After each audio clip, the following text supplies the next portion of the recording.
आपली आई आणि आपला बाप हे आपल्यासाठी या जगातले सगळ्यात शक्तिशाली लोक आहेत. का आहेत?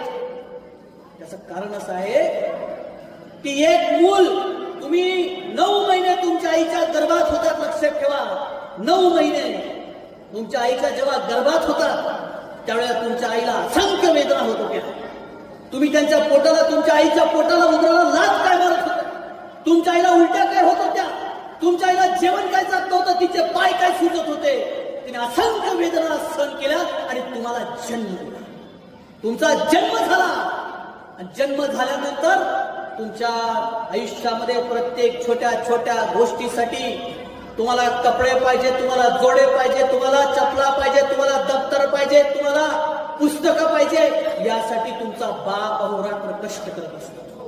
कोणाचा बाप ऑटो चालवतो, कोणाचा बाप रिक्षा चालवतो, कोणाचा बाप शेतीत राबतो, कोणाचा बाप नोकरी करतो आणि कोणाचा बाप चोरी सुद्धा करतो. कशासाठी करत असतो?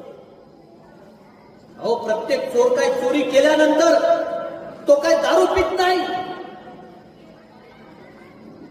तर अनेक चोर असे असतात की जे चोरीही करतात. कशासाठी? की आपल्या घरी आपला लेकरू आहे, आपला मुलगा आहे, आपली मुलगी आहे, तिच्या तोंडामध्ये अन्नाचा घास टाकण्यासाठी, तिच्यासाठी शाळेसाठी पुस्तक आणण्यासाठी आपला बाप राबत असतो. आपल्याला नवीन कपडे घेऊन देतो, पण त्याच्या बनानीला मात्र फाटक्या बनानीचे भोकं मात्र आपल्याला दिसत असतात. तर आपली जबाबदारी काय आहे? मला विद्यार्थी विचारतात की सर आम्ही काय केलं पाहिजे आयुष्यामध्ये. मी त्यांना विचारत असतो तुम्हाला काय बनायचं.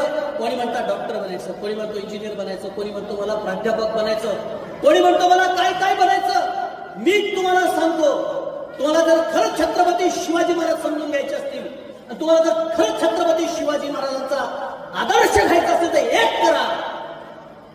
काय करायला पाहिजे? आणि इतकी मेहनत करा, इतके कष्ट उपसा, इतकं स्वतःला घडवा.